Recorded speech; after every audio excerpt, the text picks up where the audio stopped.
Olá,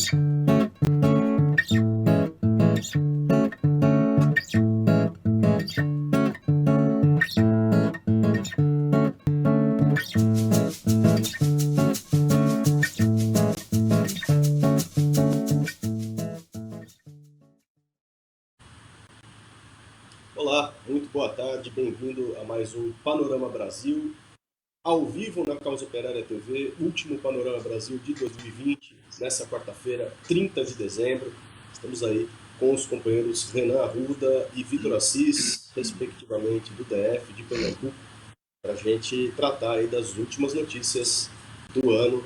Vou fazer um balanço, uma breve retrospectiva e não podemos deixar de falar também do problema da pandemia, da Covid-19, e certamente o destaque do nosso programa vai para a maneira, né, errada, a pior maneira possível de se enfrentar, defender, né, o interesse dos trabalhadores no meio dessa profunda crise. O exemplo que vem de Pernambuco. Vamos falar disso daqui a pouquinho. Aproveite para se inscrever no nosso canal, se você ainda não tiver inscrito, junte-se aí a quase 90 mil pessoas que acompanham a Causa Operária TV. E você também pode curtir e compartilhar o nosso link nas suas redes sociais, ajudando o nosso canal a chegar mais longe. Contribua também com o Superchat durante a transmissão. Fique à vontade para deixar aqui também o seu comentário, a sua contribuição à discussão dos temas regionais, nossa marca aqui do Panorama Brasil. Bem, vamos lá, vamos começar com o DF.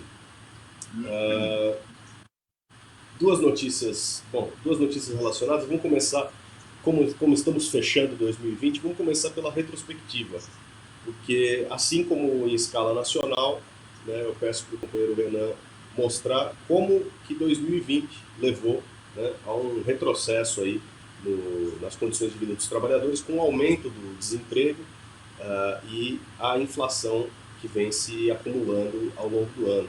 Boa tarde, Renan. Qual que é a situação retrospectiva 2020 no DF? Boa tarde, Rafael. É assim, bom, eu acho que um primeiro dado aí, com base nisso que você falou, que eu queria salientar, é assim, né, que você, a retrospectiva, são tudo números, né? Quer dizer, não tem uma, é, como é que se diz? São números que procuram diluir o problema grave da crise, né, com os próprios números, ou seja eles apresentados de maneiras muito, muito genéricas, sejam eles, eu diria assim, subnotificados, como é, por exemplo, a inflação. Eu queria começar justamente por ela, porque, segundo o balanço apresentado aí, segundo dados do IBGE, a inflação acumulada no DF até novembro foi de 2,26%. Né? O problema é o seguinte, né? Quando você vai ver, por exemplo, itens básicos, aqui não aparece aluguel, não aparece produtos higiênicos, não aparece vários itens, tá, basicamente com relação à alimentação. Transporte não está incluído, enfim. Aí nós temos o seguinte: arroz aumentou 65,7%, comparado com o início do ano até novembro. Feijão, 41%. Legumes, 51,28%. Frutas, 10,5%. Verduras, 13,3%. E carnes, perdão, 11,7%. Quer dizer, o básico da alimentar, como é que você pode. É uma matemática, eu não sou estatístico, né, mas é uma matemática meio de pé torto, porque como é que você tem esses índices, esses elementos, que são fundamentais, todos eles compõem a cesta básica, né? Aumentam desse jeito e você chega ao final do ano, né, com uma inflação acumulada de 2,26%, né? Que está mais para a época do Delfim Neto, né? O pessoal mais velho aí pode lembrar aí, quando ele ia lá e manipulava os índices da inflação para não apresentar a grave crise no final da ditadura militar. Né? Então, assim, é tudo encoberto. Você vai a um supermercado, você sabe assim, o negócio de te tirar o fôlego quando você anda entra nos corredores lá, vendo que tá os itens que estão nas prateleiras, mas não reflete na inflação, né? É uma coisa assim, né? Então eu acho que esse é uma primeira questão a salientar.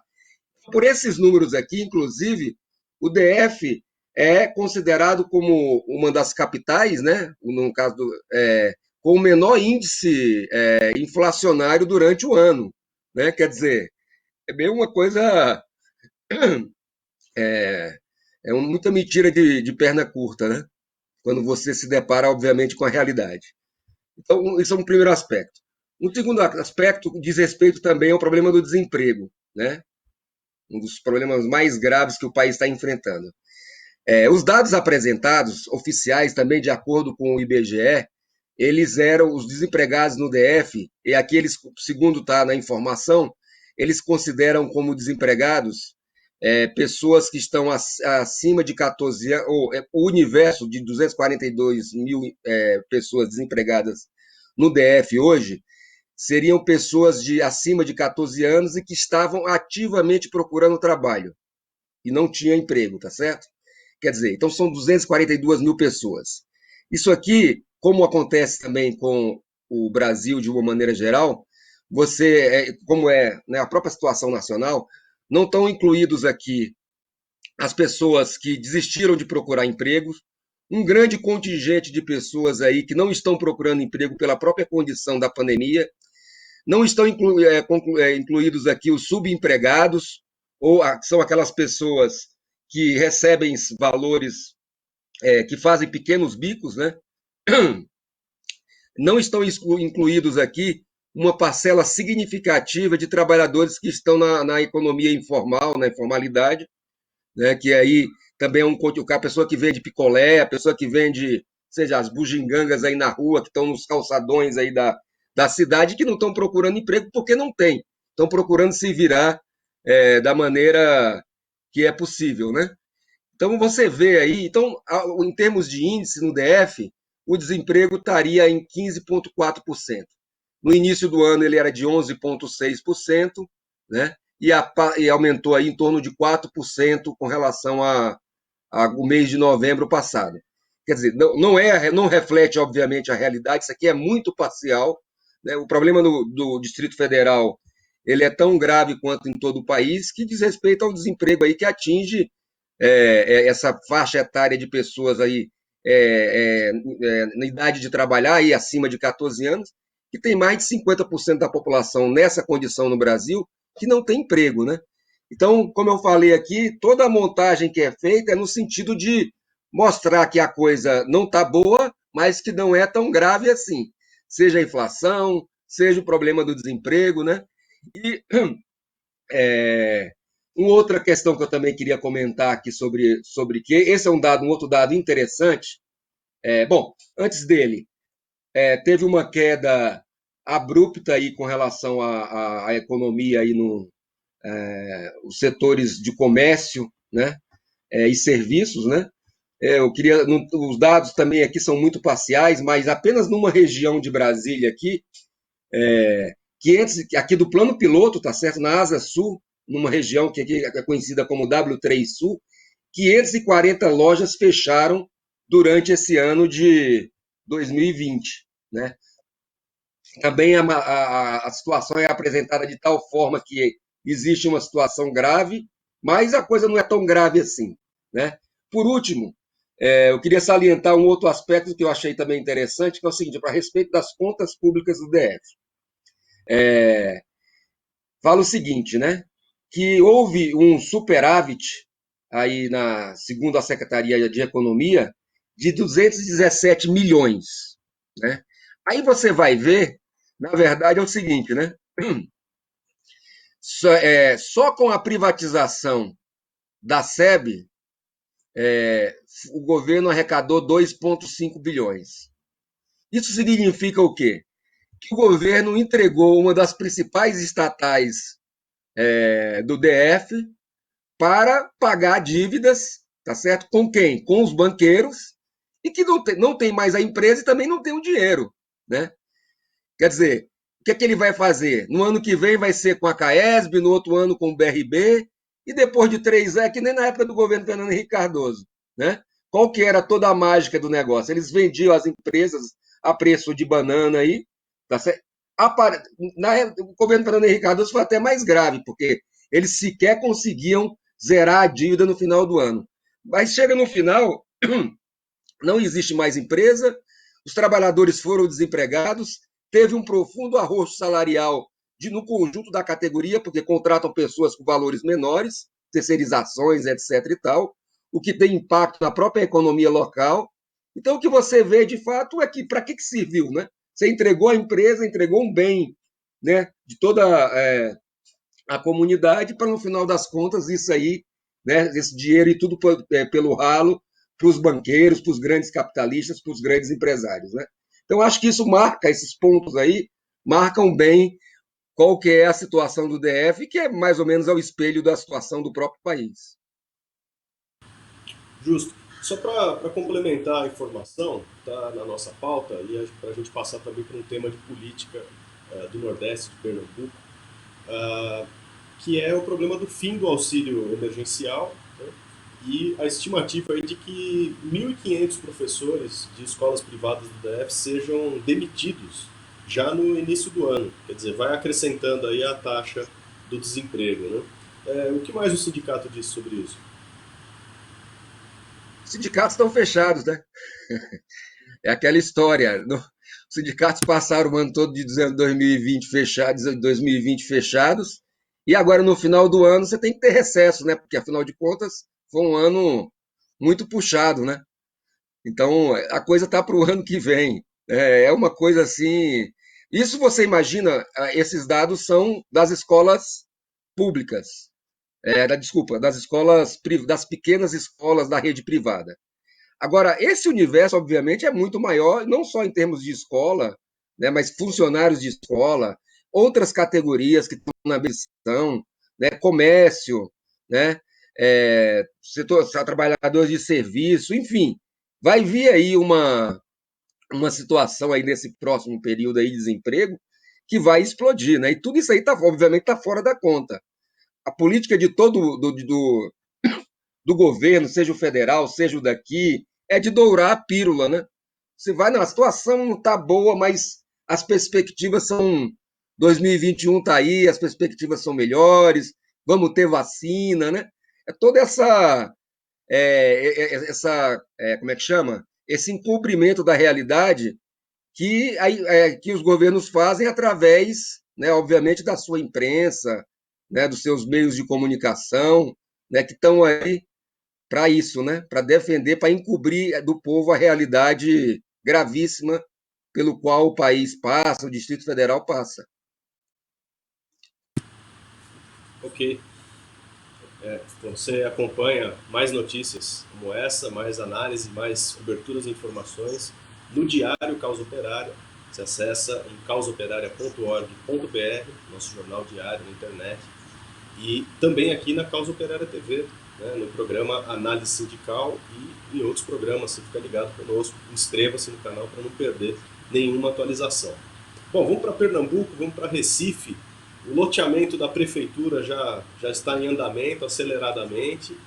Da mesma maneira, a Câmara dos Vereadores aí já está com lotes definidos a preço baixo, mas o proprietário aqui é um só, PSB.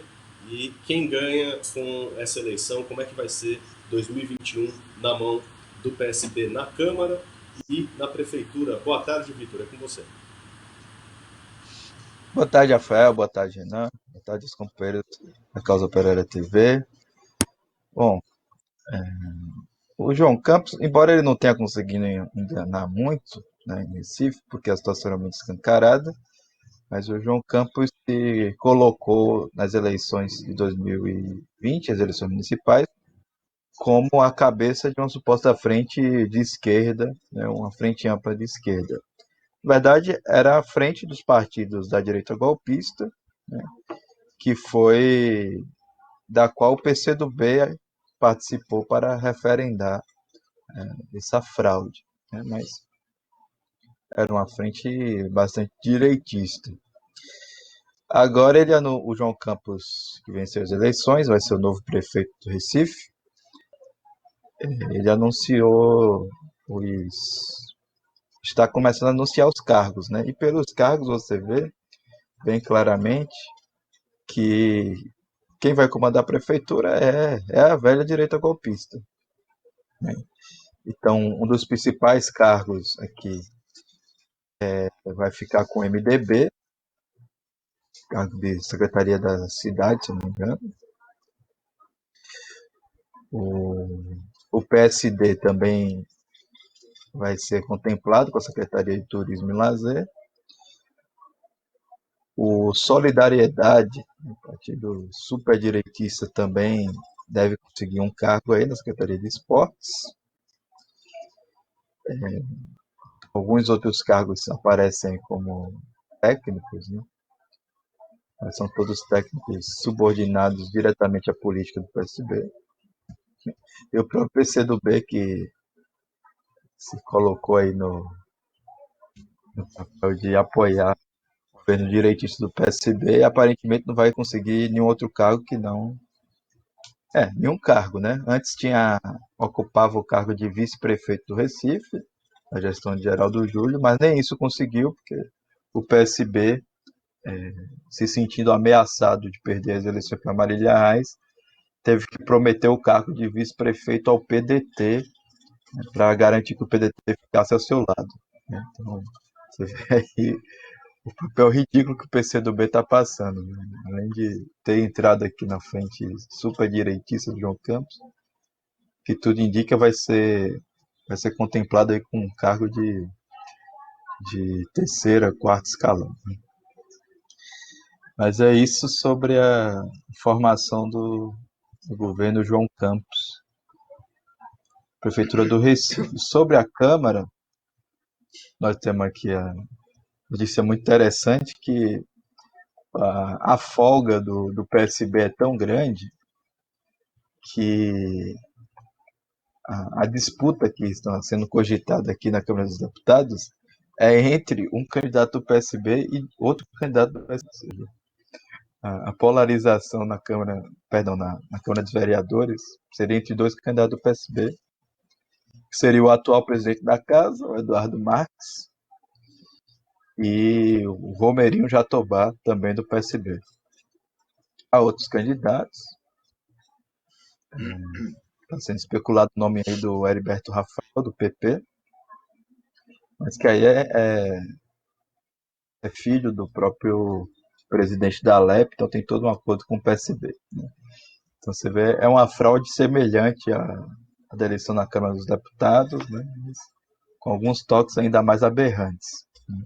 Embora na Câmara dos Deputados chegou até a haver a possibilidade de ter uma disputa PP versus PP, na medida que o Bolsonaro decidiu apoiar o Arthur Lira e se cogitava de lançar o Aguinaldo Ribeiro também do PP. Acho que uma última coisa importante comentar aqui a respeito das eleições para a mesa diretora é que o PSOL vai lançar um candidato para a esperança de todos, não vai apoiar supostamente o candidato do PSB, né? Pelo menos no primeiro turno. Mas aí o candidato do PSOL é o Ivan Moraes, né, que está aí no seu segundo mandato. E vejam só que fala combativa, que postura combativa do candidato do PSOL, que supostamente seria oposição. Ele fala o seguinte de por que vai querer concorrer à presidência da mesa diretora.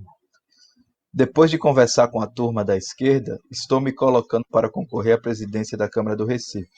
Precisamos de um legislativo que demonstre altivez, que, quando necessário, se imponha ao executivo. Ou seja, quem acabou de vencer as eleições foi a frente dos golpistas, né, utilizando métodos bolsonaristas denunciados pela própria esquerda, né, que foi uma campanha bolsonarista do João Campos contra Marília Reis. Mas o que o pessoal está disposto a fazer é, quando necessário, né, quando achar que existe um erro de concordância nominal num determinado projeto de lei proposto pelo PSB, seria bom que tivesse aí uma oposição que fosse lá e fizesse a devida correção. Ou seja, é uma adaptação completa ao governo do PSB, ao regime político, e também mostra um pouco porque apesar de toda a impopularidade, apesar de ter apoiado o golpe, apesar de todo o ódio da população contra o PSB conseguiu se eleger para o terceiro mandato. É que, além de ter a máquina nas mãos, ele conta aí com a esquerda extremamente capituladora, que é incapaz de denunciar o seu apoio, a sua ligação direta com o golpe de Estado, e capaz de denunciar também a sua tipo de direitista e por muitas vezes bolsonarista. É o que a gente já está esperando para 2021 e 2022, né? As eleições aqui, a nova configuração dos governos municipais e o posicionamento, né, que a esquerda tomou aí de norte a sul do país vai dar a oportunidade de se examinar, né, em diferentes escalas, das menores às maiores cidades, das capitais às cidades do interior, como a coisa vai se desenvolver, né, como particularmente a capitulação da esquerda diante dos partidos da burguesia, diante dessa esquerda burguesa, né, a qual pertence aí o PSB, uma pseudo-esquerda, né, uma falsa esquerda, como é que isso daí vai se desenvolver para 2022. Temos que acompanhar isso daqui e você vê mais notícias sobre isso também na Causa Operária TV. Bom, vamos falar da situação da pandemia, porque 2022, 2021 começa, né, como a continuação direta de 2020, sem interrupção, sem quebra de continuidade, no que diz respeito à pandemia. A situação piorou em escala nacional no último mês e meio, né, desde meados aí de novembro. O que disseram que seria, né, uma segunda onda, na verdade, não, o nível de contágio, de mortes, não caiu o suficiente para que se possa dizer que, né, nós chegamos num outro patamar. Houve, de fato, uma redução do ritmo, mas nós estamos aí rapidamente alcançando, né, ultrapassando a velocidade de contágio do início da pandemia. Bom, e a situação é a seguinte, vamos dar os dados de Pernambuco, as informações gerais, né, de que o secretário da Saúde diz que os hospitais estão superlotados. Então, ficou doente, esquece. Né? Pernambuco atingiu o recorde diário. Né? Isso daí bateu aí o recorde estabelecido mais cedo no ano. Peço para o companheiro Vitor dar o número exato. E as aulas estão marcadas para voltar. Não vai ter refresco. Vitor, panorama resumido da nossa situação em 2020, né? O balanço do ano na Covid e agora o que essa virada de ano aí pode fazer a gente esperar para 2021. Bom, começando pelos números diários, né? O Pernambuco teve 2.512 casos registrados de coronavírus em um único dia, que é o seu novo recorde. Né? Então, isso aí por si só derruba qualquer tese que a pandemia estaria sob controle. O recorde tinha sido registrado no dia 16 de maio, 2.200 casos. Então, se hoje a gente conseguiu registrar 2.500, né, por que a gente não poderia dizer que a situação é a mesma de de quando se dizia que estávamos no pico da doença, coisa do tipo? Acho que, inclusive, é bom ressaltar que ontem, na verdade, na segunda-feira, a Rússia anunciou que o número de mortos pela Covid-19 não era mais 55 mil, que era o que eles estavam contando, era 186 mil, mais que o triplo. Né? Então também é algo que a gente deve levar em conta aqui. Se a gente está tendo o mesmo número de casos que tínhamos em maio, por que a situação não pode estar igual a 3, 4 meses atrás? Né? Esse problema de que a pandemia continua existindo aqui em Pernambuco, em todo o Brasil, é o mesmo, é a política da direita, da burguesia para a pandemia, que é de negar tudo aquilo que é essencial para os trabalhadores, ou seja, ter uma política efetiva do ponto de vista trabalhista, acabar com as demissões, permitir que os trabalhadores fiquem em casa, ter uma política de assistência mínima, como um auxílio emergencial com um valor digno e que seja acessível a todas as pessoas, e finalmente ter uma política de saúde pública, construção de hospitais, distribuição de material, testes em massa, nada disso foi feito. No Brasil, em Pernambuco, não seria diferente. E aí o que chama muita atenção é o terrorismo canalha do secretário de Saúde, o André Longo, que durante as eleições ficava o tempo todo dizendo que a situação estava sob controle, mas tem admitido aí que a situação está fugindo bastante de controle. E ele falou o seguinte, vejam só, se houver descumprimento de normas sanitárias nas festividades de Réveillon e nas praias do começo do ano, poderemos ter um agravamento da situação epidemiológica ainda em janeiro, contrariando a sazonalidade esperada que seria em fevereiro ou março. Ou seja, se acontecer uma alta no número de casos em janeiro, e pelo visto o governo de Pernambuco está esperando essa alta, acho que em todo o Brasil a gente deve se preparar para uma alta, a gente já sabe o motivo. É porque a população resolveu fazer festa de Réveillon. Mesmo nesse momento, fazer uma festa ser praticamente um crime, você correr o risco, né, de ser preso, né, de levar bala de borracha, sei lá o quê, porque os governos direitistas estão colocando todo tipo de restrição. Certamente o motivo de aumentar o número de casos vai ser as festas de Réveillon, vai ser o povo indo para a praia, mesmo correndo o risco de ser arrancado do mar pela força, pelas maravilhosas guardas municipais e coisas do tipo. Ou seja, o governo já está procurando aí um pretexto para jogar a culpa na população para o que muito provavelmente vai acontecer, que é um aumento no número de casos. Bom, basicamente esse é o panorama animador. Pois é. Bom, para a gente resumir a situação do DF, e depois um último comentário, né? Nós estamos já com o tempo quase estourado, mas não podemos deixar de falar da perspectiva da pandemia para o DF. São mais de 18 mortes em um dia, são 4.241 óbitos até agora, né? E a média subiu. E as UTIs, embora ainda não estejam, né, como já aconteceu em outros estados, em que os governos, os governadores e as secretarias de saúde declararam falência total, né, ocupação total, no DF o número ainda é de 69% de ocupação. Quer dizer, ainda tem espaço para morrer, para o pessoal ficar mais doente e morrer mais gente, ser hospitalizada?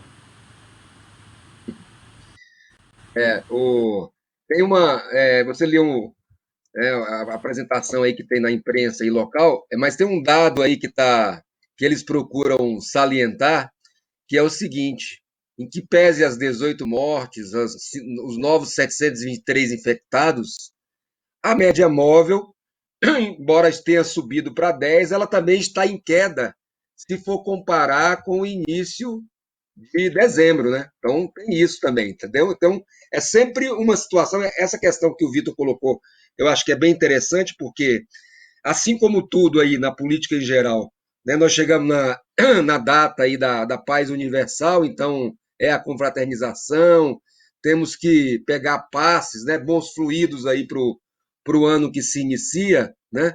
Para que nós vamos ficar explorando isso? Vamos deixar para o ano que vem, quando a coisa estourar, né, e tudo mais, aí a gente vai dizer, não, a culpa foi do povo, pô. Os caras estão vendo o povo lá, olha as praias cheias, olha isso cheio, olha as festas, né? Quer dizer, o povo é que está sendo culpado, é que nem nas eleições. Um pouco antes das eleições, né, os índices começaram a cair, não se fala que o Covid era isso, era aquilo, tudo estava caindo, em seguida, não. O povo foi para as ruas, né, por conta disso que a pandemia subiu. Né? É a velha manipulação em Brasília é isso que segue aí nacionalmente, né? Promessas, vacina vai estar aí, Brasília vai ser um polo que vai produzir vacina, mas não se sabe quando. É você sempre trabalhar com uma expectativa, né, para iludir, né, o povo, né? Estampa nas capas dos jornais. Então eu falei, não, tá tudo tranquilo. Ano que vem, 2021, com certeza vai ser melhor que 2020, né? Essa é o que eles procuram alimentar sempre, né? Pois é, essa expectativa. Bom, para finalizar, uma palavrinha rápida sobre como não enfrentar a crise. A greve, trata-se aí da greve dos rodoviários, Recife, e o sindicato, dirigido pela esquerda Fica em Casa, né, decidiu, de última hora, suspender a greve e em nome de que as pessoas precisam fazer as compras de Natal. Vitor, esse exemplo aí serve para inspirar 2021? Não, de jeito nenhum, né? Bom, já sabendo que o tempo aqui vai ser bem curto, convido os companheiros a ler a nossa matéria que a gente fez com mais detalhes, no Diário Causa Operária, sobre o presente de com lutas entregue a greve no Recife de presente de Natal aos patrões. É sobre isso aqui que a gente vai falar. Mas, para resumir bastante a situação, os rodoviários têm sido a categoria das mais atacadas durante a pandemia de coronavírus. Os sindicatos rodoviários do Recife não diz quantas pessoas morreram, né, mas segundo uma estimativa que nós fizemos aqui, seria por volta de 40 rodoviários que teriam morrido, né, em Recife. E o que já mostra aí como é uma categoria afetada, né? Fora isso, somente numa única atacada, volta de março, abril, né, no começo da pandemia, os patrões emitiram 3 mil rodoviários. Aí o que aconteceu? O sindicato foi lá, sentou com os patrões, disse que tinha feito um acordo, não deu uma semana. Ah, sim, disse que fez um acordo, mas o acordo foi o seguinte: recontrata todo mundo, mas todo mundo vai ter perda salarial, baseado na MP 936. E, e depois os patrões nem respeitaram isso, continuaram demitindo o pessoal. Deu pouco tempo depois, os patrões aproveitaram a oportunidade para implementar a dupla função, né?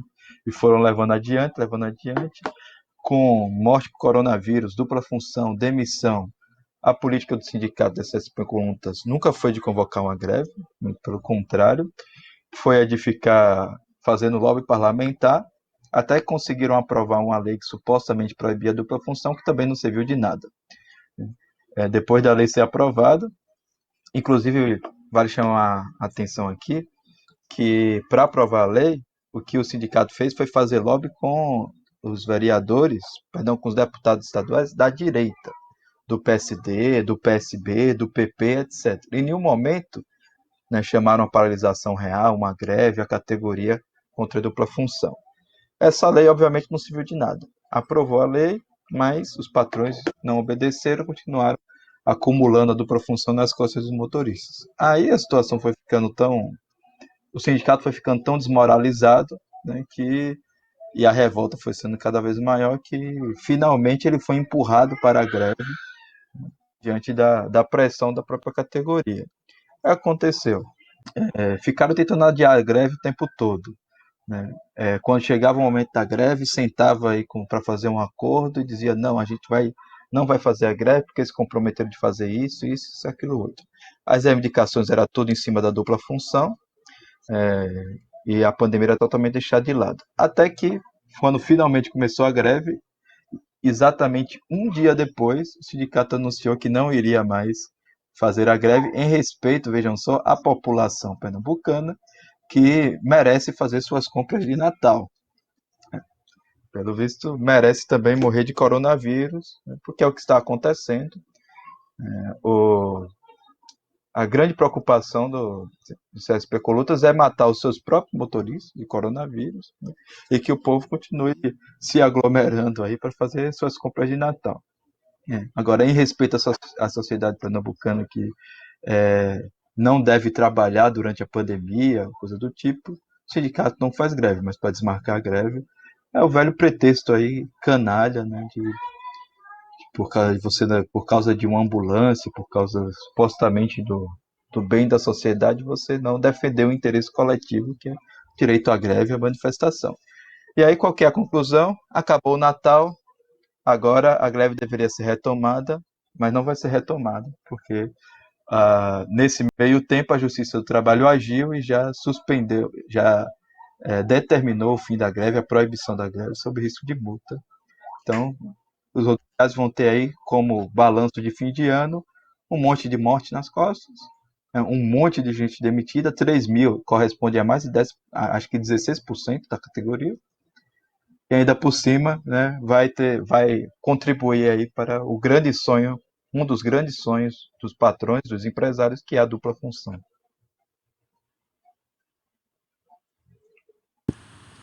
É isso aí, na hora de combater a direita, né, combater a burguesia, o governo, fique em casa. Né?